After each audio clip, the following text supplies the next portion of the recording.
எல்லாருக்கும் வணக்கங்க. அன்னூர் ஒழுங்குமுறை விற்பனை கூடத்துலேருந்து வாங்கிட்டு வந்த தேங்காய் வந்து பார்த்தீங்கன்னா உடச்சிருக்கோம் கொப்பரைக்காக. இது வந்து 2வது நாள் வந்து உடச்சிருக்கோங்க. நேற்று உடைச்சோம், இன்றைக்கி வந்து உடச்சிருக்கோம்.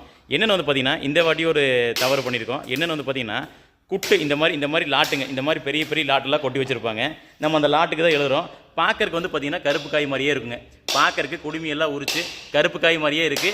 1, 2 வந்து பார்த்தீங்கன்னா கொஞ்சம் ப்ரௌன் மாதிரி இருக்குது, கொஞ்சம் பச்சை காய் மாதிரி இருக்குது. 1, 2 தான் சொல்லி நம்ம ஒரு விலை எழுதிட்டு நம்ம ஏலத்தில் வந்து நமக்கு கிடச்சிருதுங்க. அதுக்கப்புறம் இங்கே வந்து பார்க்கும்போது என்ன ஆகுதுனாங்க, இளங்காய் நிறைய இருக்குங்க. இதுக்கு முக்கிய காரணம் என்னென்னு வந்து பார்த்தீங்கன்னா, இப்போ வந்து ஒரு பெரிய லாட் இருக்குது. அந்த இந்த மாதிரி பெரிய குட்டு இருக்கும்போது இந்த குட்டுக்குள்ள இருக்கிற காய் எப்படிக்குன்னு தெரியாதுங்க. அதே மாதிரி இது வந்து பார்த்தீங்கன்னா விவசாயிகள் வந்து இந்த மாதிரி பண்ணுறது இல்லைங்க. விவசாயி வந்து பார்த்தீங்கன்னா பச்சைக்காய்னா பச்சைக்காய், கருப்பு காய்னா கருப்பு காய் மாதிரி லாட் போட்டு வித்துறாங்க.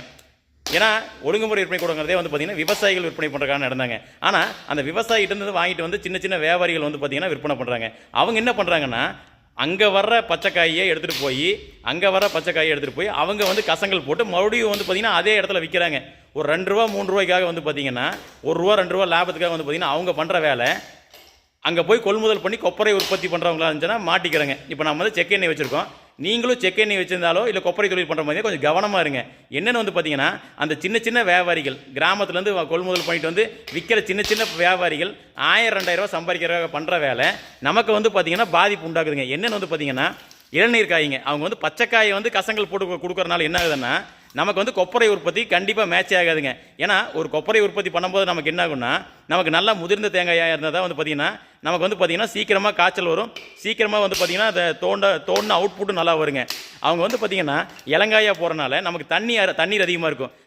தேங்காய் தண்ணீர் வந்து விலை கொடுத்து வாங்கின மாதிரி ஆயிடும். அதே மாதிரி இளங்காய் வந்து கொப்பரைக்கு பயனுள்ளதாக இருக்காது. அப்போ அந்த சின்ன சின்ன வியாபாரிகள் பண்ணுற வேலை மார்க்கெட்டில் ஆக்சுவலாக வந்து பார்த்திங்கன்னா சின்ன சின்ன வியாபாரிகள் விற்பனை கொண்டே வரக்கூடாதுங்க. விவசாயிகள் மட்டும் தான் வந்து பார்த்திங்கன்னா ஒழுங்குமுறை விற்பனை கூடத்தில் வந்து பார்த்திங்கன்னா விற்பனை பண்ணணுங்க. அதை தாண்டி அவங்க வந்து பார்த்திங்கன்னா ஏதோ மார்க்கெட் ஓடணும்னு சொல்லி பண்ணும்போது அவங்க பண்ணுற வேலைகள் வந்து பார்த்திங்கன்னா கொப்பரை உற்பத்தியாளருக்கும் அதே மாதிரி செக் எண்ணெய் உற்பத்தியாளருக்கும் பாதிப்பாதுங்க. நீங்கள் போய் தேங்காய் வாங்குற மாதிரி இருந்தால் தயவு செய்து கவனமாக வாங்குங்க. இப்போ பாருங்கள், நான் உடச்ச தேங்காய் காட்டுறேங்க. அந்த இளநீர் இருக்கிற தேங்காய் காட்டுறேன் பாருங்கள். உடச்சி வச்சுருக்கேன் பாருங்கள். இதெல்லாம் வந்து பார்த்திங்கன்னா இளநீர் தேங்காய்ங்க. இதெல்லாம் இளநீர் தேங்காய் இந்த மாதிரி தான் இருக்குதுங்க. இந்த மாதிரி தேங்காயெல்லாம் நிறைய இருக்குங்க. அதே மாதிரி முதிர்ச்சியாகாத காய் நிறைய இருக்குங்க. பாருங்கள் எப்படிங்கன்னு பார்க்கலாங்க.